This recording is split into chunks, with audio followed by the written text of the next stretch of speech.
மக்களே! எல்லாருக்கும் தாய் திருநாள் நல்வாழ்த்துக்கள். என்ன காலையிலே எந்திரிச்சு மூஞ்சில பெருசா இருக்குன்னு பார்க்குறீங்க. மணி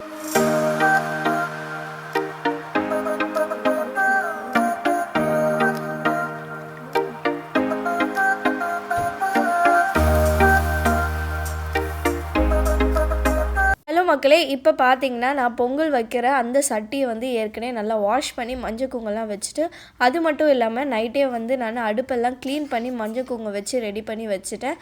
ஸோ இப்போ நம்ம பொங்கல் செய்ய ஆரம்பிக்கலாம். இப்போ பார்த்தீங்கன்னா, அரிசி வந்து பச்சரிசியும் பாசிப்பருப்பும் வந்து ஊற வச்சுருக்கேன். நான் 2 கப்புக்கு 1 கப் பாசிப்பருப்பு போட்டு நல்லா 2 வாட்டி வாஷ் பண்ணி நான் வந்து ஊற வச்சுருக்கேன். ஏன்னா ஹஸ்பண்ட் ஆஃபீஸ்க்கு போகிறதுனால அங்கே இருக்கிற அவங்க ஃப்ரெண்ட்ஸ்க்கும் கொடுப்பாங்க. ஸோ இங்கே இருக்கிற நம்ம ஃப்ரெண்ட்ஸ்க்கும் வந்து கொடுக்கணுன்றதுனால நான் 2 கப் அரிசிக்கும் 1 கப் வந்து பாசிப்பருப்பு வந்து போட்டிருக்கேன். ஸோ இது ஏற்கனவே நான் ஊற வச்சுட்டேன். ஸோ இப்போ நம்ம பொங்கல் வைக்கலாம் வாங்க. நான் இன்றைக்கி இந்த கப்பில் தான் வந்து நான் அரிசியும் பாசிப்பருப்பும் மெஷர் பண்ணி எடுத்திருக்கேன். எப்போவுமே வந்து நல்லா குழைய நம்மளுக்கு பொங்கல் வரணும்னா தண்ணி எக்ஸ்ட்ராவாக ஆட் பண்ணணும். அதுக்குன்னு நம்ம அதிகமாகவே ஆட் பண்ணிடக்கூடாது. நான் சொல்கிற கணக்கில் ஆட் பண்ணுங்கள். இப்போ நீங்கள் 1 கப் வந்து அரிசியோ 1/2 கப் வந்து நீங்கள் பாசிப்பருப்பு எடுக்கிறீங்கன்னா அப்போ 1.5 கப்பு நீங்கள் டபுள் பண்ணிங்கன்னா 3 கப்பு. ஸோ ப்ளஸ் 2 கப் இன்னும் 2 கப்பு ஆட் பண்ணி 5 கப் தண்ணி வந்து நீங்கள் ஊற்றணும். அப்போ நீங்கள் ஊற்றுனீங்கன்னா உங்களுக்கு சக்கரை பொங்கலாக இருக்கட்டும் இல்லை வெண்பொங்கலாக இருக்கட்டும் நல்ல குழைய சூப்பராக வந்திருக்கும். நான் இன்றைக்கி 3 கப் எடுத்திருக்கேன் பாசிப்பருப்பும் சேர்த்து. அதனால் 1 கப் வந்து பால் ஃபஸ்ட்டு ஆட் பண்ணிவிட்டு மீதி 7 கப்பு வந்து நான் தண்ணி ஆட் பண்ணுறேன். ஸோ இதுதான் வந்து மெஷர்மெண்ட்டு. ஸோ தண்ணி எல்லாம் ஆட் பண்ணிவிட்டு இப்போ நம்ம வந்து என்ன பண்ண போகிறோன்னு பார்த்திங்கன்னா, நம்மளுக்கு இந்த பால் வந்து நல்லா பொங்கி வரணும். அதுக்கப்புறம் தான் நம்ம வந்து அரிசியெல்லாம் போடணும். இன்றைக்கி பார்த்திங்கன்னா சக்கரை பொங்கல் தான் வைக்க போகிறோம். இப்போ நம்ம பால் தண்ணியெல்லாம் வந்து கரெக்டாக ஆட் பண்ணிட்டோம். இப்போ பார்த்திங்கன்னா நான் அடுப்பை வந்து ஹை ஃப்ளேமில் வச்சுருக்கேன். இப்போ நல்லா வந்து நம்மளுக்கு இந்த பால் பொங்கி வரணும். ஸோ அது வரைக்கும் நம்ம இப்போ வெயிட் பண்ணுவோம். தட்டு போட்டு மட்டும் க்ளோஸ் பண்ணிடாதீங்க. ஸோ அதுக்குள்ளே பார்த்திங்கன்னா இன்றைக்கி ஹஸ்பண்ட் வந்து ஆஃபீஸ் போகிறாங்க. ஸோ அவங்களுக்கு லஞ்சும் வந்து நான் ரெடி பண்ணணும். அதனால இப்போ நான் இன்னொரு சைடு வந்து லஞ்சுக்கான வேலையெல்லாம் ஸ்டார்ட் பண்ணிடலாம் வாங்க. எந்த ஒரு விசேஷமாக இருக்கட்டும் நம்ம ஊரில் பார்த்திங்கன்னா எப்போவுமே ஒரே குழம்பு அது சாம்பார் தான். நானுமே இன்றைக்கி சாம்பார் தான் வந்து பண்ணுறேன். கத்திரிக்காய் முருங்கைக்காய் அது கூடவே வந்து மஞ்சள் பூசணிக்காய் வாங்கியிருக்கேன். அது கொஞ்சம் சாஸ்திரத்துக்காக கட் பண்ணி போட்டு சாம்பார் வைக்கலான்னுட்டு. ஸோ அதுக்கான பருப்பு ஃபஸ்ட்டு வேக வச்சுட்டேன். அது கூடவே தொட்டுக்கிறதுக்கு உருளைக்கிழங்கு மசாலாவும் நான் உருளைக்கிழங்கையும் சேர்த்து ஆட் பண்ணி இப்போ இதை ஒரு விசில் போட்டு வேக வச்சிடலாம். இப்போ பார்த்திங்கன்னா நம்மளோட பொங்க பானை வந்து நல்லா பொங்கி வர ஆரம்பிச்சிச்சு. அதில் நம்ம ஊற்றிருந்த பால் வந்து ஸோ நல்லா பொங்கி அது ஊற்றணும். அதுக்கப்புறம் தான் அரிசி போடணும். ஸோ நம்ம வந்து நல்லா பொங்குற வரைக்கும் வெயிட் பண்ணலாம். பொங்கும்போது நல்லா வந்து சாமியை வேண்டிக்கோங்க. நமக்கு இந்த சாப்பாடு கிடைக்க உதவியாக இருந்த நம்மளோட விவசாயிகளுக்கு நன்றி சொல்லிவிட்டு, அது மட்டும் இல்லாமல் கடவுளுக்கும் நன்றி சொல்லிவிட்டு எல்லாருமே நல்லா இருக்கணுன்ட்டு வேண்டிட்டு நல்லா அந்த சாமியை கும்பிட்டுட்டு அதுக்கப்புறம் இப்போ நம்ம வாஷ் பண்ணி வச்சுருக்கேன் அந்த அரிசியெல்லாம் எடுத்து போடணும். ஸோ பாருங்கள் நல்லா வந்து பொங்க ஆரம்பிச்சிடுச்சு. பொங்கலோ பொங்கல் பொங்கலோ பொங்கல் பொங்கலோ பொங்கல். எல்லாருக்கும் ஹாப்பி பொங்கல் மக்களே. ஸோ இதே மாதிரி உங்கள் வாழ்க்கையிலையும் சந்தோஷம் எல்லாமே பொங்கி வரணும்னு நான் கடவுள்கிட்ட வேண்டிக்கிறேன். ஸோ இப்போ நம்மளோட பொங்கல் வந்து பொங்கிடுச்சு. இப்போ நம்ம ஊற வச்சுருக்க அந்த அரிசியும் பாசிப்பருப்பையும் இப்போ இதில் சேர்த்துடலாம். இங்கே கனடா நாங்கள் வந்து இது எங்களோட 2வது வருஷம் பொங்கல் செலிப்ரேஷன் வந்து போயிட்டு இருக்குங்க. ஸோ கண்டிப்பாக நாங்கள் ஃபேமிலி எல்லாருமே ரொம்பவே மிஸ் பண்ணுறோம். நாங்கள் இந்தியாவில் பொங்கல் செலிப்ரேஷன் அப்போ இருந்தோன்னா என்ன பண்ணுவோன்னு பார்த்திங்கன்னா, பொங்கலுக்கு காலையில் நாங்கள் வீட்டில் சாமி கும்பிட்டுட்டு அதுக்கப்புறம் பார்த்திங்கன்னா நாங்கள் கிளம்பி வந்து இவங்க அண்ணன் வீட்டுக்கு ஃபஸ்ட்டு போயிட்டு அங்கேருந்து எல்லோரையும் பார்த்துட்டு அதுக்கப்புறம் நாங்கள் அம்மா வீட்டுக்கு போய் அவங்கக்கிட்டேயும் வந்து ஆசீர்வாதம் வாங்கிட்டு ஸோ நாங்கள் இந்த மாதிரி தான் பொங்கல் செலிப்ரேஷனை வந்து சூப்பராக வந்து செலிப்ரேட் பண்ணுவோம். பட் இங்கே தனியாக இருக்கும். பட் ரொம்ப நாளைக்கு கிடையாதுங்க, கொஞ்ச நாளைக்கு தான். ஸோ இதுவும் வந்து கடந்து போகும். ஸோ இப்போ நம்ம அரிசியெல்லாம் போட்டாச்சு. இப்போது நம்ம அரிசியெல்லாம் சேர்த்த பிறகு இப்போ நம்ம ஒரு வாட்டி வந்து நல்லா கிளறி விட்டுப்போம். கிளறி விட்டுட்டு இப்போ நம்ம என்ன பண்ண போகிறோம்னா இந்த அரிசியும் பருப்பும் நல்லா வந்து வேகணும். இப்போ பார்த்தீங்கன்னா நம்மளோட அரிசியும் பாசிப்பருப்பும் நல்லா குழைய வெந்துடுச்சு. ஸோ இந்த அளவுக்கு வந்து நல்லா வெந்திருக்கணும். நீங்கள் அதுக்கப்புறம் தான் வெல்லம் சேர்க்கணும். ஏன்னு பார்த்தீங்கன்னா வெல்லம் சேர்த்த பிறகு நீங்கள் அரிசி வேகிறதுக்கு முன்னாடி வெல்லம் சேர்த்திங்கன்னா உங்களுக்கு அதுக்கப்புறம் வந்து அரிசி வந்து வேகாது. ஸோ இந்த அளவுக்கு வந்து நல்லா குழைய வெந்திருக்கு. இப்போ நம்ம எடுத்து வச்சுருக்க வெல்லத்தை ஆட் பண்ணிக்கலாம். வெல்லம் வந்து உங்களோட ஸ்வீட்னஸ்க்கு ஏற்ற மாதிரி தாங்க. எனக்கு கொஞ்சம் ரொம்பவே ஸ்வீட்டாக இருக்கக்கூடாது, கம்மியாகவும் இருக்கக்கூடாது. கரெக்டான ஸ்வீட்டில் வந்து எங்கள் வீட்டில் வந்து இருக்கணும். ஸோ அதுக்கு ஏற்ற மாதிரி நான் ஸ்வீட் வந்து கொஞ்சம் கொஞ்சமாக வெல்லத்தை ஆட் பண்ணிக்கோங்க. அப்போ ஆட் பண்ணி கலரி கொஞ்சம் கொஞ்சமாக ஆட் பண்ணி மிக்ஸ் பண்ணி விட்டே இருங்க. நான் இப்போ எப்படி மிக்ஸ் பண்ணுறேனோ அது எல்லாமே அப்போ தான் வந்து நல்லா வந்து மெல்ட் ஆகும். எல்லா இடத்துலையும் வந்து அந்த வெல்லம் வந்து அப்சர்வ் ஆகி சூப்பராக இருக்கும். ஸோ நல்லா பொறுமையாக வந்து நல்லா வந்து மிக்ஸ் பண்ணிகிட்டே இருங்க. ஸோ இது மிக்ஸ் பண்ண பிறகு இப்போ பேலன்ஸ் இருக்கிற அந்த வெல்லத்தையும் வந்து இப்போ இது கூடவே ஆட் பண்ணி இப்போ நம்ம அதையும் வந்து நல்லா கலந்து விட்டுக்கலாம். பார்த்து கொஞ்சம் பாத்திரம் சூடாக இருக்கும். ஸோ மிக்ஸ் பண்ணும்போது கை சுட்டுக்காமல் பொறுமையாக இந்த மாதிரி பண்ணுங்கள். ஸோ வந்து நல்லாயிருக்கும் பாருங்கள். இப்போ நல்லா ஓரளவுக்கு மிக்ஸ் ஆகிடுச்சு நம்ம போட்ட வெல்லம். இப்போ பேலன்ஸ் இருக்கிறதையும் சேர்த்து நம்ம ஃபஸ்ட்டு பண்ண மாதிரியே பொறுமையாக வந்து நல்லா மிக்ஸ் பண்ணி விட்டுக்கலாம். இப்போது ஒரு சைடு நம்ம பொங்கல் ரெடியாக இருக்குது. இப்போ நம்ம தாளிப்புக்கு ரெடி பண்ணிக்கலாம். ஒரு தாளிப்பு கடாயில் நெய் உங்களுக்கு எவ்வளோ தேவைப்படுதோ அந்த அளவுக்கு ஊற்றிக்கோங்க. நிறைய ஊற்றினீங்கன்னா உங்களுக்கு டேஸ்ட் நல்லாயிருக்கும். அதுக்குன்னு ரொம்ப ஊற்றிக்காதீங்க, நீங்கள் அளவாக ஊற்றிக்கோங்க. இப்போ நம்மளோட நெய் நல்லா சூடானதும் இப்போது எடுத்து வச்சுருக்க முந்திரி பருப்பு, எங்கள் வீட்டில் யாருமே வந்து திராட்சை சாப்பிட மாட்டாங்க, அதனால் நான் வெறும் முந்திரி பருப்பு தான் வந்து போடுறேன். உங்கள் வீட்டில் வந்து எப்படி சாப்பிடுவாங்களோ நீங்கள் அதுக்கேற்ற மாதிரி நட்ஸ் வந்து ஆட் பண்ணிக்கலாம். நீங்கள் இது கூட பாதாம் கூட ஆட் பண்ணிக்கலாம், நல்லா தான் இருக்கும். ஸோ இப்போ இந்த முந்திரி வந்து நல்லா கோல்டன் ப்ரௌன் ஆகிற அளவுக்கு நல்லா வந்து மீடியம் ஃப்ளேமில் அடுப்பு வச்சு நல்லா வந்து ட்ரை ரோஸ்ட் பண்ணிக்கோங்க. நம்மளோட முந்திரி பருப்பு இந்த அளவுக்கு நல்லா ட்ரை ரோஸ்ட் ஆனால் போதுங்க. அடுப்பு ஆஃப் பண்ணிவிடுங்க. இப்போ உடனே இதை வந்து நம்ம ரெடி பண்ணி வச்சுருக்க பொங்கலில் ஆட் பண்ணிக்கலாம். இப்போது நம்மளோட பொங்கல் பார்த்திங்கன்னா நல்லா வெள்ளெல்லாம் மெல்ட் ஆகி சூப்பராக வந்து ரெடி ஆகிடுச்சு. நம்ம ரெடி பண்ணியிருக்க தாளிப்பை இதுக்குள்ளே கொட்டிட்டு நல்லா பொறுமையாக மிக்ஸ் பண்ணிக்கோங்க. உங்களுக்கே தெரியும் பார்க்கும்போதே வந்து நல்லா சூடாக இருக்குது கீ வந்து. அதுவும் இல்லாமல் என்னோடய பாத்திரமும் ஃபுல்லாக இருக்கிறதுனால இந்த மாதிரி நீங்கள் செய்கிறதா இருந்தால் கண்டிப்பாக வந்து நான் பண்ணுறேன், பொறுமையாக பண்ணுங்கள், பத்திரமா பண்ணுங்கள். பாருங்கள் நம்மளோட சக்கரை பொங்கலோட கன்சிஸ்டன்சி எவ்வளோ சூப்பராக வந்து வந்திருக்குன்னுட்டு.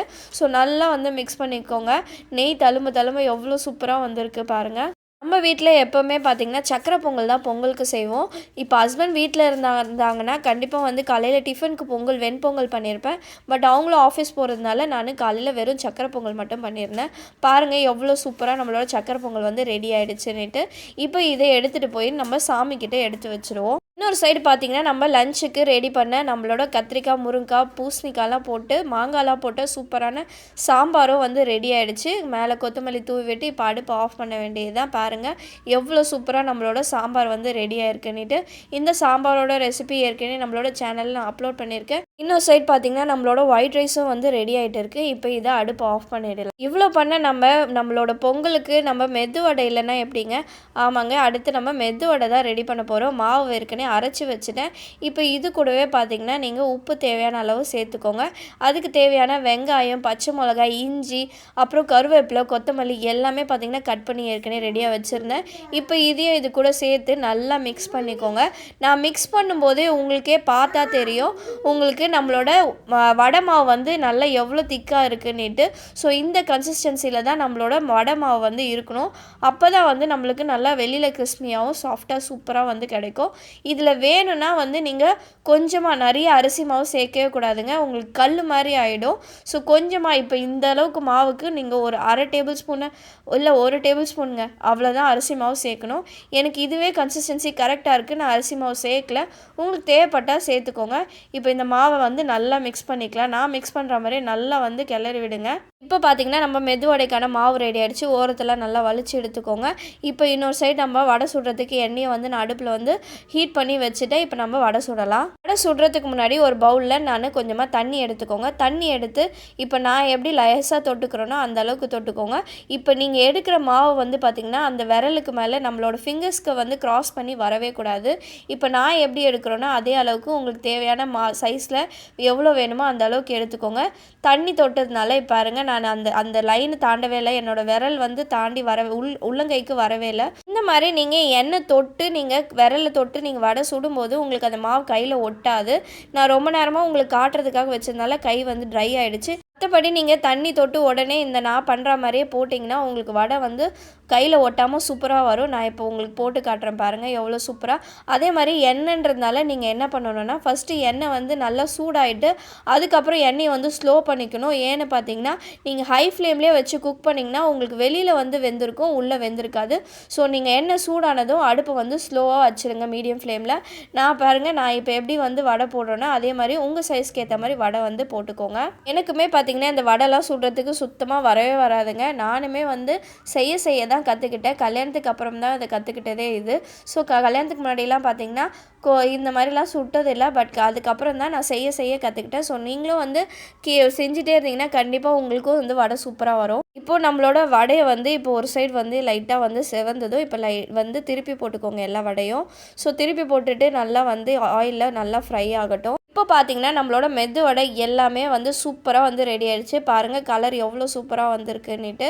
ஸோ இந்த அளவுக்கு கலர் வந்தால் போதுங்க. இல்லை இதுக்கு மேலேயும் கொஞ்சம் கலர் வேணும்னா நீங்கள் இன்னும் கொஞ்ச நேரம் ஆயிலில் ஃப்ரை பண்ணி எடுத்திங்கன்னா வந்து உங்களுக்கு கரெக்டாக இருக்கும். ரொம்ப வந்து பண்ணிட்டிங்கன்னா உங்களுக்கு நல்லா இருக்காது. ஸோ இந்த கன்சிஸ்டன்சி இந்த கலரில் இருக்கும்போதே வந்து எடுத்துருங்க.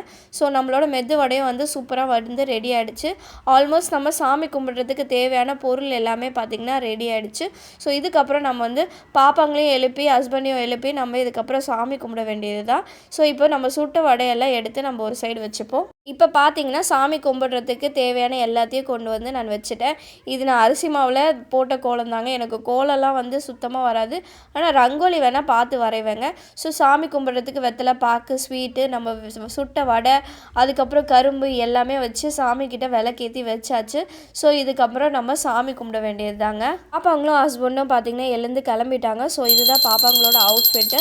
சாமி கும்பிடும்போது நாங்கள் தான் பெல் அடிக்கிறோன்னு பார்த்தா சாமி எங்களுக்கு ஃபயர் அலாம் மூலமாகவும் பெல் அடித்து பேக்ரவுண்ட் மியூசிக்கோடு நாங்கள் சூப்பராக சாமி கும்பிட்டோங்க. ஆமாங்க, இங்கே பிரச்சனை என்னன்னு பார்த்தீங்கன்னா கொஞ்சம் போக அந்த ஃபயர் அலாம் கிட்ட கிராஸ் ஆனாலே போதும் உங்களுக்கு ஃபயர் அலாம் வந்து அடிக்க ஆரம்பிச்சிருச்சு. அதே மாதிரி தான் கற்பூரெல்லாம் ஏற்றுறதுக்கு அதுமா அங்கே ஃபயர் அலாம் ஒரு சைடு வந்து அடிக்க ஆரம்பிச்சிருச்சு.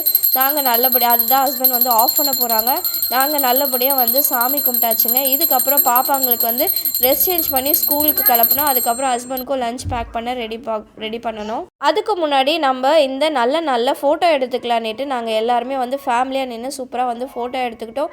இதுதான் வந்து எங்களோட அவுட்ஃபிட். இது எல்லாமே பார்த்திங்கன்னா ரீசெண்டாக நமக்கு இந்தியாவிலேருந்து வந்த கொரியரில் எங்களுக்காக எங்களோட அப்பா அம்மா எல்லோரும் வந்து வாங்கி கொடுத்த ட்ரெஸ்ஸு தான் இது. ஸோ எப்படி இருக்குன்னு மறக்காமல் கமெண்ட் செக்ஷனில் சொல்லுங்கள். ஃபோட்டோ ஷூட்லாம் சூப்பராக எடுத்து முடிச்சுட்டு அதுக்கப்புறம் பாப்பாங்களுக்கு ட்ரெஸ் சேஞ்ச் பண்ணி அவங்கள ஸ்கூல் கிளப்பி அவங்களுக்கு சாப்பிட கொடுத்துட்டு அதுக்கப்புறம் ஹஸ்பண்ட்க்கும் வந்து லஞ்ச் பேக் பண்ணிவிட்டு நான் இன்றைக்கி டியூஸ்டேன்றதுனால ஆப்வியஸ்லி நான் தான் இன்றைக்கி பாப்பாங்களை ட்ராப் பண்ண போனோம். ஸோ எல்லாமே வந்து இன்றைக்கி நாள் நல்லபடியாக எங்களோட பொங்கல் எல்லாமே நல்லபடியாக முடிஞ்சிச்சு. நீங்கள் எப்படி உங்களோட பொங்கலை எப்படி செலிப்ரேட் பண்ணீங்கன்னு மறக்காமல் கமெண்ட் செக்ஷனில் சொல்லுங்கள். இதே மாதிரி அடுத்த ஒரு vlogல உங்கள் எல்லோரையும் மீட் பண்ணுறேன். பாய்.